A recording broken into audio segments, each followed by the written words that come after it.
Hello बच्चों, let us see this problem. DC measuring instrument are based on magnetic effect of current, whereas AC measuring instrument are based on heating effect of current. Now match the each entries with the entries of column 2. ठीक है, देखो सबसे पहले क्या है, मैं तुम्हें ना कंसेप्ट सिखा देता हूँ, छोटा सा लेक्चर, ये कह लो छोटा सा कंसेप्ट, उसके बाद हम काम करना शुरू करेंगे।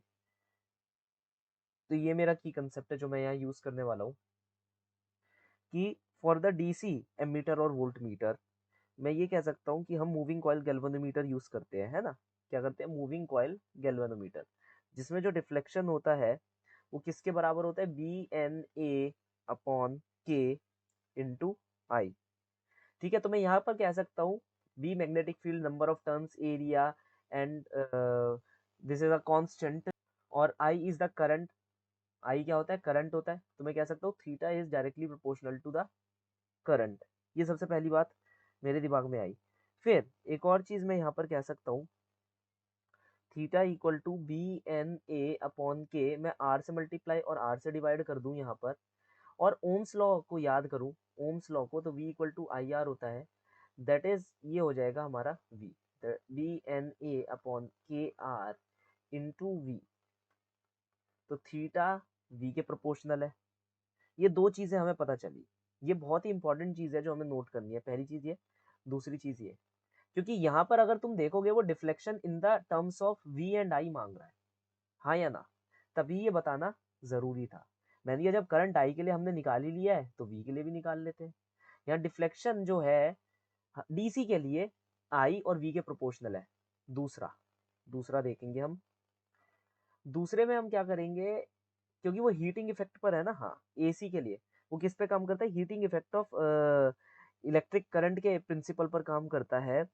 तो मैं तुम्हें कहता हूँ कि डिफ्लेक्शन जो उसका होता है के आई स्क्वायर आर, इस पर डिपेंड करता है। के कांस्टेंट है, आई करंट है, आर रेजिस्टेंस है। यहां तक बात समझ आई, ठीक है। तो ये हॉट वायर डिफ्लेक्शन इंस्ट्रूमेंट है, ये क्या है, hot wire deflection instrument. Okay, अब यहाँ ध्यान से देखो डिफ्लेक्शन किस पे डिपेंड कर रहा है, आई स्क्वायर पर डिपेंड कर रहा है। अब मैं एक काम और करूंगा, आर से डिवाइड और आर से मल्टीप्लाई कर दूंगा, तो ये हो जाएगा के I square R square upon R, that is के वी स्क्वायर। तो यहाँ पर डिफ्लेक्शन किससे प्रोपोर्शनल हो रहा है, वी स्क्वायर के। तो याद रखो एसी के अंदर deflection I square V square के प्रोपोर्शनल होता है, लेकिन डीसी के अंदर आई और वी के प्रोपोर्शनल होता है। यहाँ तक बात समझ आई। तो मैं ये कह सकता हूँ कि एसी के अंदर जो डिफ्लेक्शन है वो किस किस के प्रोपोर्शनल है, एक तो एस के और एक क्यू के। ठीक है, डिफ्लेक्शन ऑफ एसी एमीटर, अच्छा वो एमीटर की बात कर रहा है तो आई के, क्योंकि एमीटर क्या नापता है, एमीटर नापता है करंट, और वोल्ट मीटर क्या नापता है, वोल्टेज, है ना। तो यहाँ किसके प्रोपोर्शनल है, वो आई स्क्वायर के प्रोपोर्शनल है, एमीटर वाला। और एसी वोल्ट मीटर किसके प्रोपोर्शनल होगा, वो प्रोपोर्शनल होगा वी स्क्वायर के।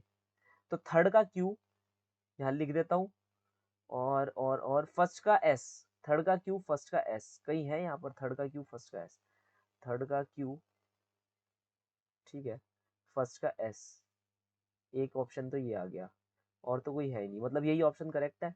और देख लो, चलो छोड़ो, सेकंड का क्या है, deflection of DC ammeter, ammeter मतलब सेकंड का आर, सेकंड का क्या है आर, तो for sure fourth option is the correct option, है ना। फोर्थ का पी हो गया है, वैसे भी फोर्थ का जो तुम्हारा है वो पी हो गया, वोल्ट मीटर है डीसी का, वो किसके प्रोपोर्शनल होगा, वी के प्रोपोर्शनल होगा। सो from the above I can say that option number 4 is the correct option for the following problem. Hope you understood well. Best of luck.